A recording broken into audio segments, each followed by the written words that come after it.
Naghihikab na bumangon si Andeng mula sa kama. Pagharap sa salamin ay bumungad agad sa kanya ang multong si Sophia. Hays, pwede ba Sophie ang aga-aga mo na namang mangungulit? Wala ako sa mood mag-jogging. Sige na naman please. Kanina pa nga kita hinintay na magising eh. Gusto ko lang makita si Keiko. Bakit hindi mo na lang siya puntahan? Mas maganda kasi kung magja-jogging tayong dalawa kasabay niya, di ba? Kapag kinakausap ka niya, parang na rin niya akong kinakausap eh. Ang kaso nga, hindi ko siya feel kausap. Ay, sige na naman please. Promise, itatabi ko ang 3 demonyo para hindi ka nilaguluhin. Talaga? Si Andeng ay nabubuhay na bukas at malakas ang third eye, kaya lahat ng uri ng nilalang sa mundo ay nakikita niya, maging ang mga demonyo. Mula sa pagkabata ay gano'n na siya, kaya't sanay na siya sa mga kakatuwang nilalang na nakakasalamuha niya. Ang iba ay naging kaaway, ngunit ang karamihan ay naging kaibigan niya. Tulad ni Mang Pedro na dating magtataho. Good morning, Mang Pedro. Nag-aabang ka na naman ba ng bibili sa'yo? Malay mo naman, di ba? Si San Pedro na lang ang anokin mo. Joke. Si Juan na dating guard ng subdivision na yon. Kuya Juan, tulog ka na naman dyan. Ayos lang, ikaw lang naman ang laging umiistorbo sa akin eh.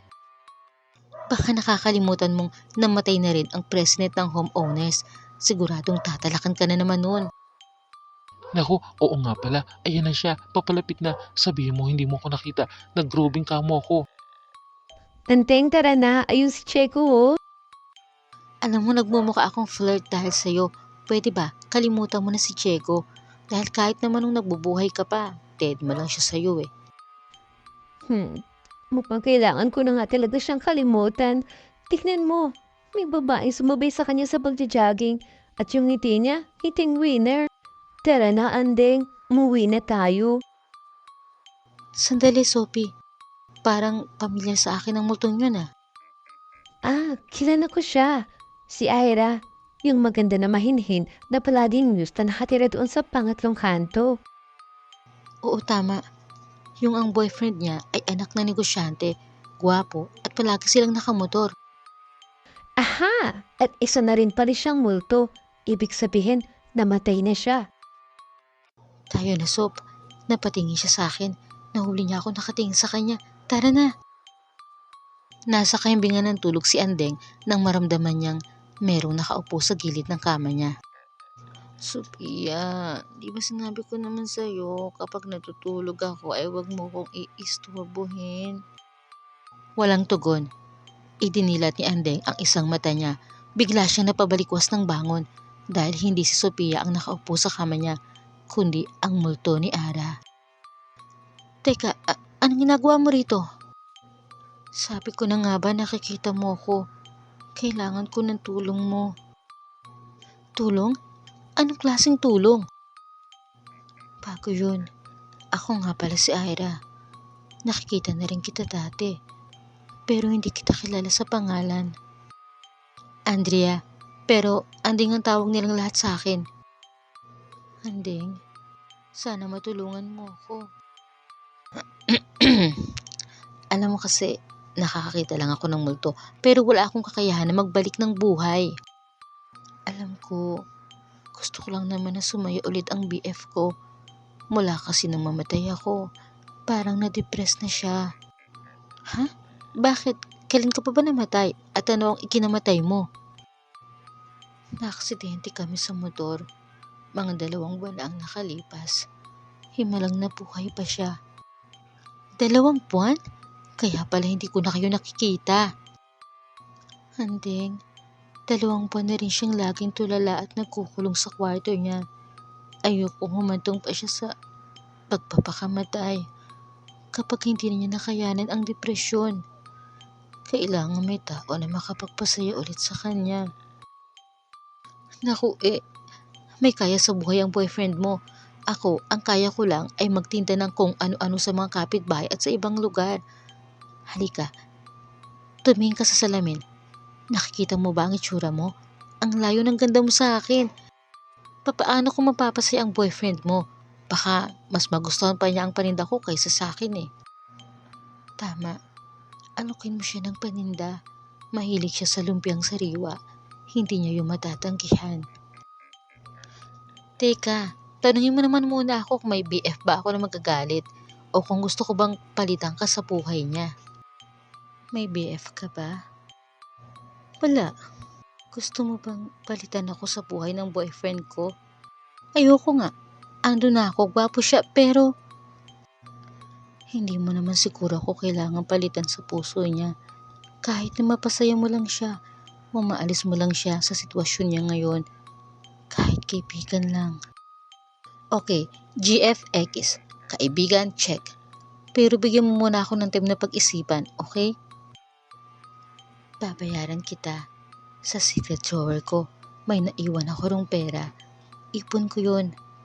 Gagawa ko ng paraan na makuha yun para maibigay ko sa'yo kung gagawin mo ang mga iuutos ko. Pera? Magkano? 100,000. Nanlaki ang mga mata ni Andeng. Habang gumagawa ng lumpiang sariwa si Andeng ay nasa likuran niya ang multong si Sophia. Binabalaan kita. Mahirap ang mabiko sa pag-ibig. Pinagsasabi mo dyan, walang pag-ibig sa usapan, kaibigan lang daw. Pumwesto si Sophia sa kanan ni Andeng.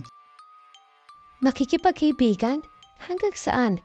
Hanggang sa ma-in-love siya sa'yo at ma-in-love ka sa kanya. Pero paano kung ikaw lang ang ma-in-love? Oo nga no, may punto ka. Bigla namang sumulpot si Ira at pumwesto sa kaliwa niya. Ang usapan, maalis mo lang siya sa sitwasyon niya ngayon. Maging kaibigan niya sa panahon na to na nalulunod siya sa kalungkutan. Kapag hindi na siya nagmumukmok sa silid niya, pwede mo na siyang iwan at sa'yo na ang 100,000. Pwede. Kailangan ko lang naman siyang libangin. May punto ka rin. Nagsimula na ang araw ni Andeng sa ilalim ng utos ng multong si Ira. Kaya mo to, Andeng. Ikaw ang the best seller ng taon. Nag-doorbell siya sa bahay nila David. Kasambahay ang nagbukas ng gate. Alam ng kasambahay na paborito yon ng amo niyang si David, kaya't bumili siya. Manang, heto ang cellphone number ko. Kung sakaling magustuhan mo o ng amo mo ang lasa ng lumpiang sariwa ko, pakiusap tawagan mo ko ha. Willing to deliver anytime. Kinabukasan din ay nakatanggap ng tawag si Andeng mula sa kasambahay nila David. Talaga po? Nagustuhan ng amo mo? Ilan po? Okay po, sige, di-deliver ko agad dyan.